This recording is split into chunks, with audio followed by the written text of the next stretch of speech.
because Yeah. at the end of the day, I have a lot of people who like just add me, like random add me on LinkedIn stuff, and I'll accept it. It's fine. But it's like I laugh because then they're instant messages. Hey, I need a job. Uh-huh. And I'm like, That's cool. right. And I don't like to just brush people off. So I mean, I'll be real with people. I'm like, look, I understand. You need a job. You're probably in a desperate situation. I definitely, can feel that because I've been in that situation. But Yeah. you are approaching this completely wrong, my Yeah. guy. Like I don't know anything about you. I don't know Yeah. Yeah. why, what you do. I don't know who you are. But if it What was skill like sets you have, anything. anything, Yeah. Yeah. I just have your first and your last name, and I don't even know if that's really you, you Yeah. know? But the other side of the coin is like if Russell would be like, "Hey, like I need a job."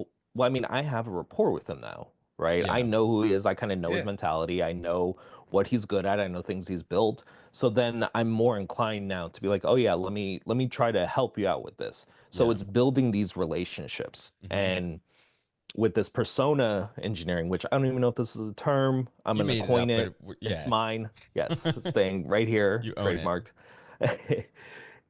I used AI to essentially try to build more of like a developer brand, a personal brand for myself, just because like it's good to put yourself out there and then let people know what you're about, what you like Yeah. to do. If you like Angular, if you like React, why do you like these kind of things? And it just shows your internet persona to everyone, to recruiters, to hiring managers, everything like that. Yeah. So what I did, not to get too technical, I basically use the AI to leverage content. And instead of just doing this like zero shot kind of prompting that Hmm. most people love to do and get immediate let me tailored let me results. stop you there for a second. But So sure. zero shot just means like Yes. basically you're just one time prompting. Like I'm just like, hey, you are this. Give me this, right? It's not Right. like a continuous conversation. That's all. Exactly. Exactly. So, I like to have these sessions with AI where I kind of workshop ideas. Like Yeah. AI will prompt me, I will prompt it, and we just kind of almost have this like conversation, like you're having almost like a humanized conversation. This is Yeah. not leading to the movie Her. I promise. I'm not walking you. Okay. It's already That's a well good movie past though. that, my friend. Okay, maybe a little bit. Yeah. And you can even do this even if you're not familiar with agents and creating Sure. agents. You can even do this just straight with ChatGPT or something like that Exactly. too, by Yeah. just prompting it correctly and telling it that this is what you want to do. You know? Exactly. Yeah. And I mean, at the And end of now the they have day, like, tactile holograms, so it's only going to be a matter of time until exactly. she has a presence. That's Yeah, right. awesome. Exactly. And I mean, for everyone out there, like the difference between ChatGPT and an AI agent is the agent is an LLM, large language model. It is ChatGPT, but you're just giving it access to tools and then giving it Yeah. a box to play in, right? Yeah. So I would have these conversations, but I would make it very personalized to me. I would give it stories about me, my tone, my voice, everything like that. Use that as a baseline, and then I actually created this script where I can go get the transcripts of like YouTube or articles of people who are very good at strategists, right? Who are very good at these different strategies. Let's say LinkedIn Hmm. content strategies, pull all those like transcripts, pull all that data from these people, and then leverage that with AI in combination with my like persona, who I am, what I do, all that kind of stuff. And I take these two concepts and now I workshop like LinkedIn content out of it Yeah. or like even YouTube content, stuff like that. The results I got from this when I started, I forgot the exact number, but I think I ended up getting about 2.5 million impressions on, a couple of my posts when I started working through it. I ended up getting like 4,000 like new contacts and followers and like people adding me and stuff, which has been great because for me, the whole point of LinkedIn is to build your circle, build your community, Yeah. like find people who have similar ideas and then be able to leverage these relationships between people. So I just met with a guy, he reached out to me, saw my post, connected. I mean, he's in Barcelona, Yeah. right? And it's like was able and he's doing this whole like really cool thing with like getting people from the EU for different positions around the world, right? And just had a conversation for like 3 hours with this guy. Didn't even know him, but now I build Yeah. a rapport, and I think we have a bi-weekly call now. Yeah, So it's awesome. Yeah, it's awesome. Yeah, very cool. Chris, there's your monetization. Build that course out and sell that. Seriously, I Yeah. guarantee I would Yeah. buy it, and I'm pretty sure most of the other people here listening would buy it. Yeah. that's Yeah, true. That is a good one, It was yeah. really cool to watch because I think you simplified a lot of what we did in this meetup Yeah. on what was it, Wednesday. Mhm. But yeah, one of the biggest takeaways that I took from that, which is it sounds sort of minor, but I thought this was really cool, was in like I think it was the last prompt that you actually put into. We use Claude for this one, but the last prompt before you sort of started the conversation was you had put in there, do not just agree with me over and over, right? Like challenge me on things. And I think that's Yeah. huge because Well, they're trained to be helpful and agreeable. right. And that is the And we problem, right? use Yeah. it that way so often where we just like default to whatever they say is probably better than my opinion. And a lot of times that's why we get such robotic content, I feel like, out of these large language models, because you're just agreeing, yeah, that sounds great. And then everything sounds the same, right? Everybody yeah, who prompts it gets the same sort of thing. You can tell very easily because they are all structured the same. Right. Because Yeah. that's what works the first time through most of the time for it. People give it the Yeah. thumbs up, right? And so it's like, yeah, this works. Here's a model. Yeah. You And know? definitely, Yeah. you know, the first few questions. So the first thing that Chris had us do was answer these questions that were really just telling our story, like who we were, where we came from, how we became a developer, what our interests are, what our hobbies are, what our fears in life are, things like that.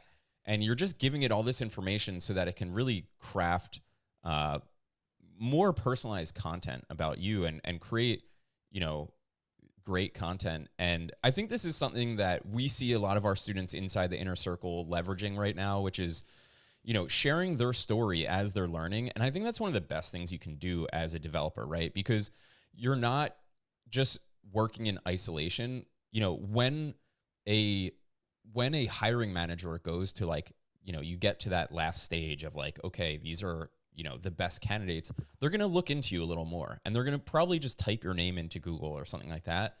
And if it comes up with like this backlog of blog posts or LinkedIn posts or video content or whatever, where you're actually like explaining your story, showing that you're more than just another person who went through a boot camp, I think that gives you such a huge advantage. So super powerful technique that you shared with us. And I really appreciate you doing that. That was like really, Sure. really amazing webinar and webinar, I say a meetup.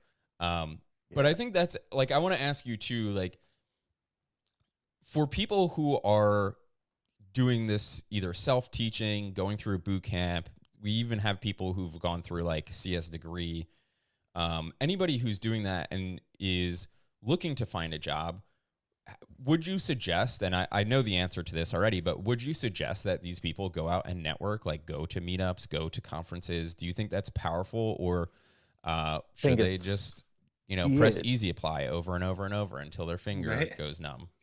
Right. No, and I mean, yeah, the obvious answer, right, is yes. Like you have to put yourself out there. And you know, to touch back on something that you were just talking about. So when I like, let's say I get like an application for like, you know, people for a software engineering job. Yeah. I don't even wait till the last round. I will go and look up that person. I will look up their GitHub. I will look up their LinkedIn. I will look up everything about this person, because you have to also think, how long are typical interviews? An hour, Like, maybe, you know, 30 yeah. minutes, Yeah. 30 minutes most of the time.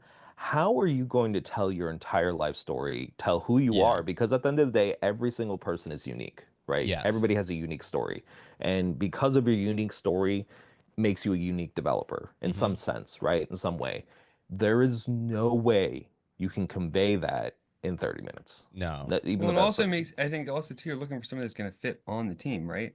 Which means It understanding your exactly. personality, understanding how they solve problems, understanding where their struggles are, because that's going to also be benefits and assets to your team and to figuring out if they're a good fit for the team, right? I mean, it makes total sense. I also just Yeah. wanted real quick, just Yeah. because I like what you're saying about that persona engineering with the AI, and I think this is one of those things where I think people can just mess around with AI more and explore different use cases with, rather than just these one-off interactions. Yeah. Try engaging with it deeper to get Yep. better results and more unique results that are, work for whatever you're trying to do. I think that's a really good idea. Yeah, Yeah. definitely. No, And absolutely. I mean, you can see it in the numbers. Chris showed us like his analytics sort of from LinkedIn, and you can see like when you made a couple of these posts that you use the persona engineering. What did you get on that one post? Like 1.5 million impressions or something like that? Yeah, so I got 1.5 million impressions. I want to say it got like 8,000, 7,000 maybe likes, and it got like 450 reposts or something like that. And I Yeah. know from that one post, I ended up getting, I want to say close to like 3,000 followers, I think, on that one post. Yeah. Yeah, that's So, That's huge. like That's huge. Like yeah, huge. imagine Yeah. if you guys were able to do that. Even as a junior dev, you can basically engineer just how you're making these posts so that you're using the actual LinkedIn strategies that these LinkedIn strategists are using to get high volume, engagement. But then it's, you get connections with other people. I want, so go ahead. just one more thing on that. So my thing is like I've always tried to come at issues not out of a place of vulnerability or not out of a place of weakness, right? Yeah. So I say this because when you go and you start adding people on LinkedIn, Mhm. usually there's like some sort of like weak, like you're like, oh, I hope they like accept my request, Yeah. stuff like that, right? But doing this in a little bit of a different angle and a little bit of different framing where you're putting content out there, you know how people Coming like to look at you. you and want to like connect with you because they Yeah. either, resonate with what you say, anything like that. I think the coolest people, because I have like LinkedIn Premium, so I can see Yeah. who I'm just a nosy Nancy. So I can see who looks at my profile, right? Yeah. One of the coolest people that have checked out my profile because of my posts is the CIO of Subway, like, which I Wow. think is like That's super pretty cool. You know cool. what I mean? Like Yeah. it's Yeah. a Fortune 500 company, and Yeah. this C-level executive looked at my profile Yeah. because of Which my is post. awesome. Yeah. Did you Yeah. ask him for free sandwiches? You know, They I have those cards would they used to give people, didn't they? Yeah. like the Amex Black card of Subway. Yeah. Subway Black. Exactly. Once I start working out again, I will definitely hit him up for some free subs. Yeah. Because, We but have what a were you gonna say? Sorry. we have a question in the comments. This is from Chris Rawl. He said, "How can you tell if you're a good fit in 30 minutes with somebody?" I'm not totally sure what he means by that, but I'm assuming, An interview. yeah, in an In In an an interview. interview. Yeah. How can you show that you're a good Yeah, fit? But I think that's the point is you can't, right? Is what you were yeah, saying is you have to look at all this other information and yeah. try to get a sense of who this You, person is. And you Chris do. Chris has been one of the ones who's sort of documenting his story and creating a blog around, what he's doing, what he's learning, what he's building. And a lot of people have been doing this inside our Facebook group. If you haven't, you should be doing that. But also out on LinkedIn, right? And you can use some of these techniques where you inject your own persona into AI along with some of the strategies and have it build you content. And one of the things that you mentioned too, Chris, is like you don't just have to take that content and just throw it into LinkedIn. Like you can look at that Right. and edit it too, right? And make it Right. your own. Yeah. And you get some really great results. So Yeah, and to like kind of answer the question, like, how do you get to know someone?